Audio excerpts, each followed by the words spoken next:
What's a beta in waiting? A beta in waiting is the guys who either by force or by conviction, let's just say, usually by necessity, right? They will wait and wait and wait until they can find the girl that they want to get with, right? The girl of their dreams. They end up becoming like what I've called the beta in waiting. And usually those guys end up being, I don't know about Ben Shapiro per se, but like they usually end up being about 29, 30 years old because that's the average age of first marriage. And they stick it out and they try to play try to play by the old set of rules, which, by the way, is, you know what? Screw it. I'll just put it right here. The old set of rules, which is in my second book, I believe. The old set of rules are actually, let's let Myron describe this. Why I always say, if you're going to go foreign and you're going to go get a foreign wife, you better be prepared to stay out there. Yep. You understand? Because you guys got to understand that Western society rewards women for leaving you, for treating you poorly.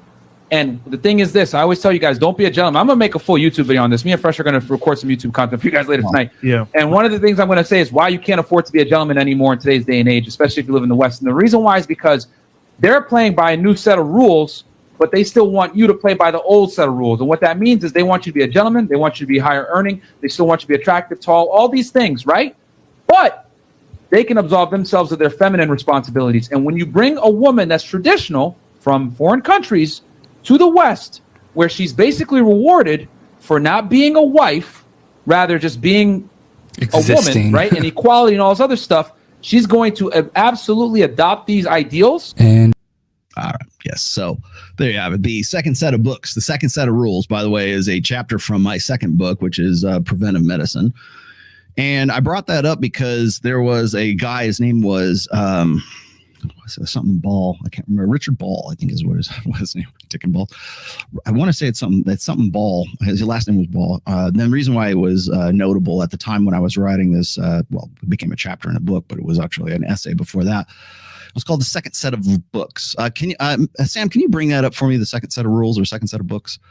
And that's where that sort of, euphemism came from as far as the rule set's concerned. Now he had self-immolated on the steps of City Hall after a very bad divorce settlement that he lost, and his children he lost as well. And to make a statement, of course, he set himself on fire, not unlike that monk in Vietnam, right? Pour some gasoline on yourself and set yourself on fire. Maybe it's not. It's not Richard Ball's. It was something Ball. I forget the guy's name. Thomas Ball. Anyways, the guy was making a statement, and of course he left. Of course he left a manifesto, right? And the manifesto, of course, says there is a set of rules that you believe that people are playing by, and there is yes, it was a Rage Against the Machine cover. Thank you very much. I know. And then there's the second set of rules, the second rule book, which is the one that everybody's really using that you don't know that they're using. And it's not just about, women and their sexual dynamics. It can be the courts. It can be society. It can be religion. It can be whatever. It's very much almost a parallel analogy to like the red pill and the blue pill, right? There's the old set of rules and then there's a new set of rules. And some people actually, I think, are easier to reach if you describe it as the old rule book and the new rule book. And you realize that somewhere along the way, because you get screwed over for something you had the best of intentions for, you realize that nobody's actually playing by the rules that you've pretty much been raised upon for a very long time. The second set of books. Thank you very much. Will you put that in the, Sam, will you put that in the chat for me? I would appreciate that. What the hell is the guy's name? Here it is. Thomas Ball. See, I was right. On June 15th, 2011, Thomas Ball set himself on fire in front of the Cheshire Superior Court in New Hampshire.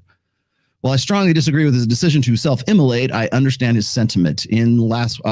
So let me read to you what he has said in it, because he had a manifesto. And let's see. Where did it go? Here we go. So in his message, Ball makes a very important observation about his legal ordeals. He comes to understand that there are two sets of books rather than the one he'd been led to believe that everyone understood as the rules everyone should play by. And this is him. I quote Thomas Ball from The Grave.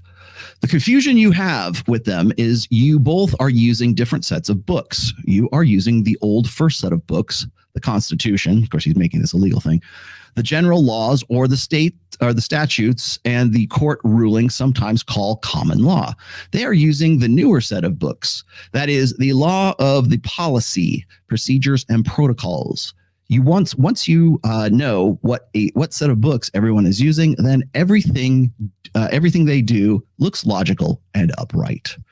So this is you can read the rest of it. I don't want to get too involved in the. Please go read. I don't know that I've put this on any book.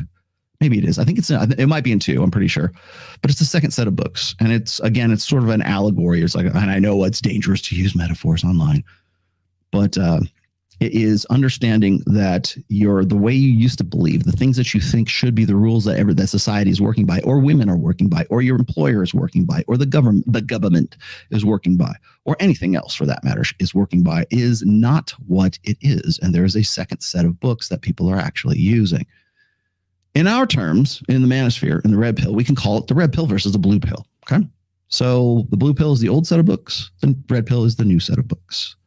And when you hear Myron referring to, rules, the old rules versus the new rules, he's not wrong. It's just, sort of updating it. It's fine. I hope, please do. I encourage variation. I encourage variations on the theme. Please do. But that's really what it's coming down to. And I think what's happening is when you see someone like, say, Ben Shapiro talking about, oh, here's the right way to get married. That's the old set of books. Everything he's done is very much an old set of books, but he's working within a new rule set or a new environment that is defined by that new rule set. That's why he's notable. That's why he thinks anyways. He thinks that's a flex, right? His old, his come up story with his wife. He thinks that that's a flex. It's not a flex. It's just, in fact, if anything, it says more about his personality as a beta male who is sexually necessitous, doing what he has to do.